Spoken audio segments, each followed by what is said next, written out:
sharing is caring. Welcome to Comfort Choice Beach Resort.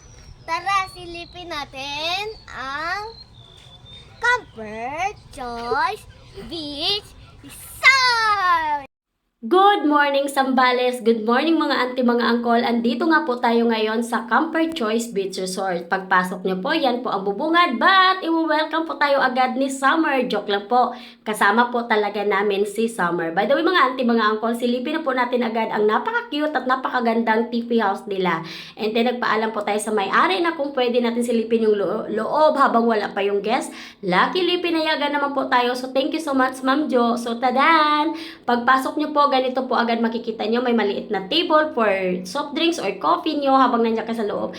And then may dalawang bed for double. So po, itong teepee house talaga ay good for 4 packs. But, pwede kayong magkuha pa ng extra bed kung 5 and 6 kayo. So mga auntie, mga uncle, hindi na rin po natin silipin yung kabilang teepee house kasi same lang naman po ang makikita natin. So, kung katulad po kayo ng may-ari and katulad ko kayo ng mga plantita at pantito, dito pa lang sa loob ng Comfort Choice, ay busog na po yung mga mata nyo. Dahil ganito po katataba ng mga nagagandahan nilang halaman. And then, yung resort po dito sa Zambales ay napapaligiran po ng ganitong mga puno ng kahoy. Di ko alam kung pine tree ba yan. So, ito po yung Comfort Choice Beach Resorts. And then, merong puso po dito. Meron din po dun sa kabila para hindi kayo mag-agawan ng mga guests pag nagbanlawan kayo galing sa dagat. So, sharing is caring nga po, di ba? So, by the way, mga auntie, mga uncle, ito naman po yung sharing nila na kitchen. And then, doon naman po, nandun yung dalawa nilang CR para po kung magsabay-sabay kayong gagamit, ay hindi rin po kayong mag-antayan dahil dalawa yan. Meron pa po sa kabila. And then, sabi ko nga po sa inyo, ay mabubusog po talaga yung mata nyo dahil nagtatabaan po ang mga nag-green na mga halaman dito. So, ito naman po ang napansin ko dito sa Comfort Choice Beach Resorts, mga auntie, mga uncle. Hindi po sila nagtitipid sa space dahil tingnan nyo naman po ang lugar nila. Ang dami nyo pong option kung saan kayo pupwesto. So, itong table na to ay para po to dito kung gusto nyo mag-karaoke. Gusto nyo magkantahan, magsayawan, o di kaya kayo yung couple na big group kayo pero gusto nyo makapagmuni-muni, makapagsulo kayong couple. Meron dito mga table, meron din open na kubo. Pwede kayo dito mag-day tour. So, ito naman po, sa 3 araw ko po dito nagstay sa Comfort Choice at saka kung saan saang mga lugar po kami lumulusot. Ang napansin ko lang po ay hindi po kayo tinipid ng space ng camper kasi yung iba po talaga paglabas nyo po sa room nila, kwarto na rin po agad. Dito naman, pansin nyo naman, isang family room at saka teepee house. Kasi ang priority nila dito ay mag-enjoy at ma-relax ang mga guests. Kaya malaki ang space. So, sa Kate na po ang mag-room tour. Tadan! Pagpasok nyo po dito, ito yung room ng pang 12 packs. Pang family room po ito. So, ayan po, may extra na bed. And then, yan po. Then, meron naman, ito naman yung CR nila. And meron naman po silang isang maliit na table dyan. If ever magkape kayo, mag-soft drinks, or magkukwentuhan, mag-inuman, yan po. Tingnan nyo naman po, spacious, di ba? Ang maganda pa dito ay may sarili kayong terrace. Pag nandito kayo sa taas, matatanaw nyo po ang nagagandahang mga puno and then yung teepee house. And then tingnan nyo naman kung gaano kalaki yung family room. Tinry namin buksan dito ang dala-dala naming tent. O, di ba, taran? Kasyang-kasya. And then si Summer, mamalingki po kami sa Zambales Market dahil dito kami bibili ng mga kakainin namin dahil wala kaming baon. So, ang first meal po namin dito sa camper, ang naisipan po namin sa napakainit na panahon ay mainit na sabaw. So, magsinigang na bangos po tayo. And then, ire-ready na po natin. And then, sabi ko nga po sa inyo palagi na huwag nyong damihan ilagay yung mga gulay. Kung ano lang po yung kinakain nyo, yun lang din po ang bilhin nyo dahil sayang po pag itatapon lang. And then, mahal din po talaga ngayon ang mga gulay. So, kung ano lang po yung kakainin nyo, yun lang ang ilagay nyo para wala pong masayang masyado. So, by the way, mga auntie, mga uncle, i-prepare na rin po natin, i-marinate na po natin ang ating pork chop.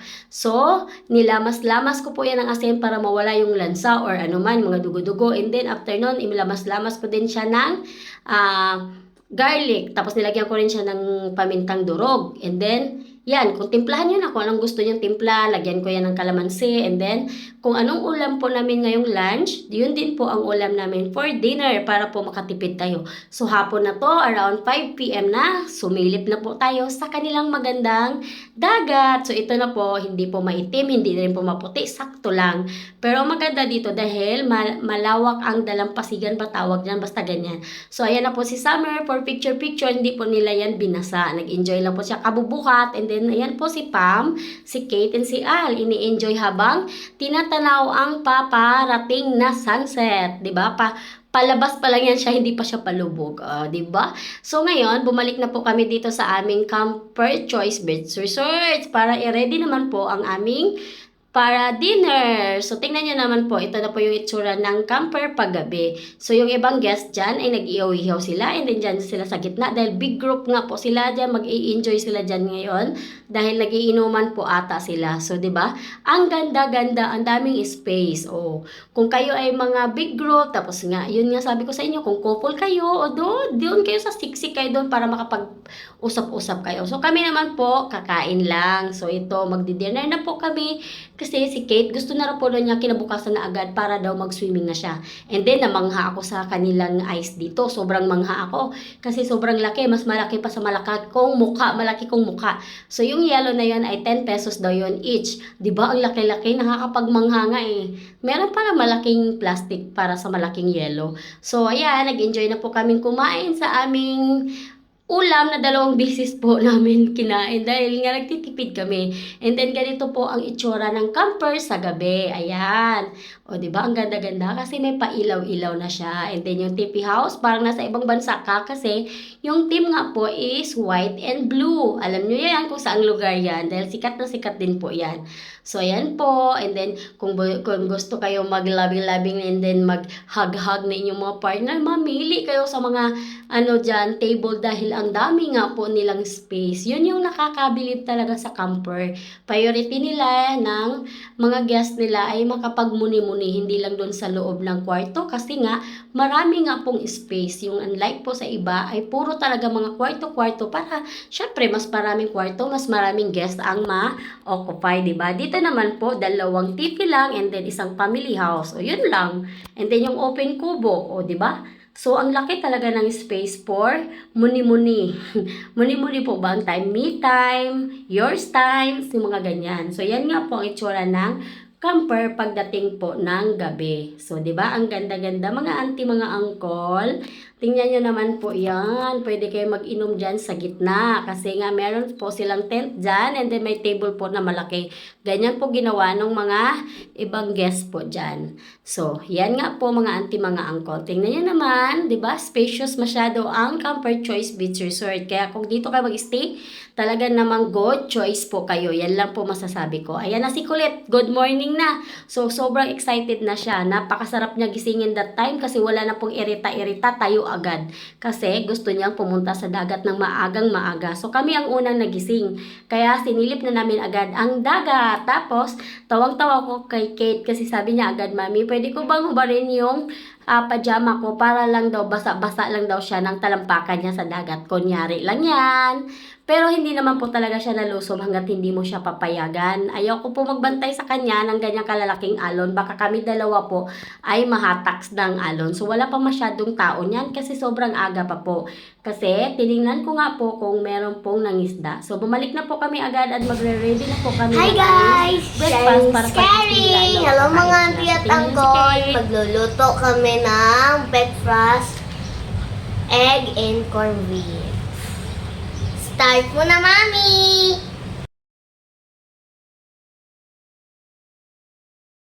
So, sabi nga po ni Kate, start na natin. So, start na natin ang napakahirap na lutuing itlog. Yun. Mahirap talaga to prituhin. And then, mag-corn beef din po kami para sa aming breakfast nga. And then, sabi nga po nila kagabi, gusto po daw nila ng sinangag na kanin. So, dahil konti lang po yung bahaw natin, dadagdagan natin ngayon ng bagong saing para dumami naman po.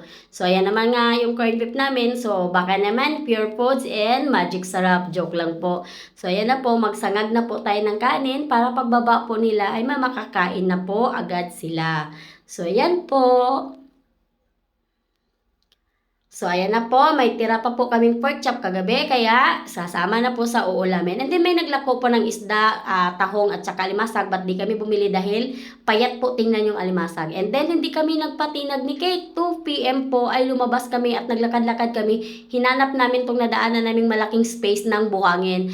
So, ayan na po, sobrang excited na si Kate. Tirik na tirik ang araw dahil alas 2 nga po to ng tanghali. But, biglang nagsad si Kate dahil sinalubong kami agad ng Coast Guard na hindi daw po talaga pwede paliguan dahil naka-red flag ang Zambales ngayon dahil masama po ang panahon. Ang lalaki po talaga ng mga alon at meron pong nadisgrasya doon sa kabila. Meron na pong nawala, merong namatay, merong naligtas. So, ayan na po. So, maiyak-iyak na si Kate. Kailangan natin palamigyan ng utak niya. So, bumili tayo ng ice pop dito. Luckily, kahit wala ka dalang pera, ay pwede po Gcash sa kanya. Ayan na po si Al. Kunyari po, sabi nila, paa-paa lang, sabi nila doon sa Coast Guard. Pero, unti-unti nila yung basain yung mga katawan nila para makaligo talaga silang dalawa.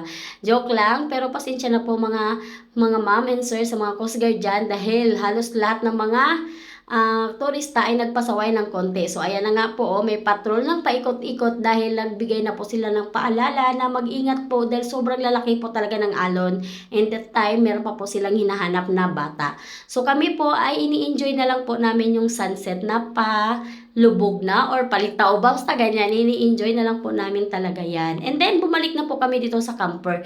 So, ayan na nga po ang sinabi ko sa inyo, hindi kayo mag-agawan ng mga guests dito dahil dalawa po ang kanilang puso, kaya tag-iisa po kayo kasi sharing is caring nga po.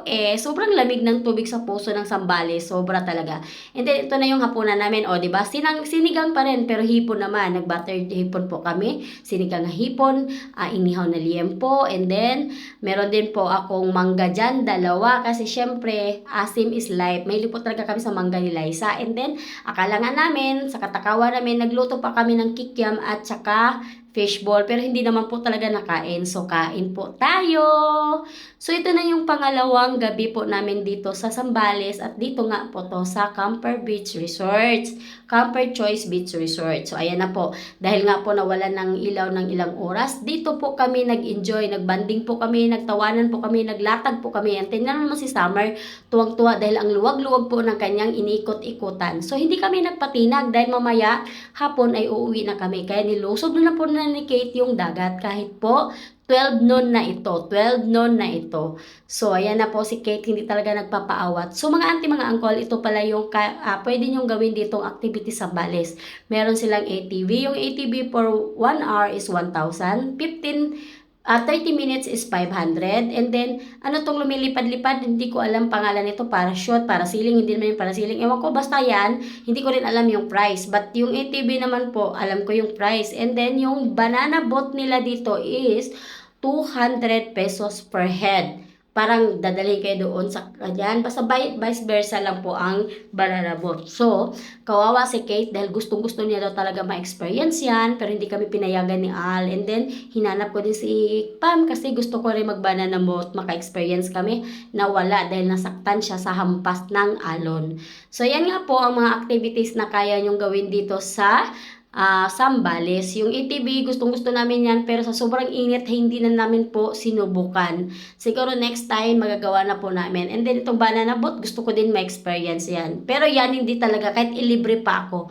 So, ayan si Kate, kawawa, tinatanaw na lang niya dahil hindi talaga siya pinapayagan ng daddy niya.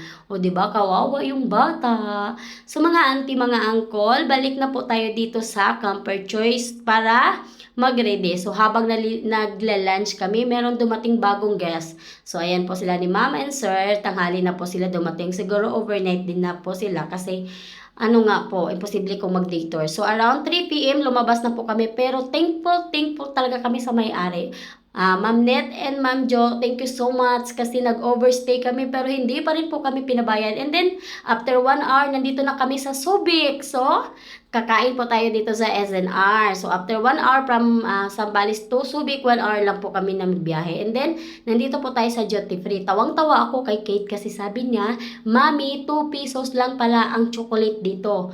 Kasi hindi niya alam na dollar yon. So, ayan na po, sila ni Kate at saka ni Al. Nag-umpisa na si Al sa mga pagkain kasi matakaw to. Ayan po, natawang-tawa ako dyan sa almonds kasi sabi ni Liza, Ate Lynn, hati tayo, bili tayo. 900 ngayon. Di kaya sabi ko sa kanya, pag-isipan ko, sus ko, pag ikot ko, dumampot na si Al ng isang ganon, isang garapon. So, si Liza din, isang garapon. So, may magagawa ka pa ba? Si Al gusto niyang ganyan yung bisyo niya, pagkain lang. So, buti na lang yan lang. So, konti lang yung grocery namin dahil konti lang naman po yung budget namin dito sa duty free. So, by the way, mga auntie, mga uncle, mag-order tayo ng food natin dito, but hindi nga po pwede dahil kasama namin si Summer. So, dito tayo sa parking lot. So, hindi pa rin kami nabusog. Nag-stop over na naman po kami ulit dito at bumili kami ng Krispy Kreme and then nag-Starbucks na naman po kami. So, ito yung grupo na walang kabusugan, bitaw, oy. By the way, mga auntie, mga uncle, maraming salamat po sa inyong lahat. Thank you din po sa may-ari ng Camper Choice Beach Resort kasi ang laki ng discount namin and overstay pa po kami. So, God bless and thank you!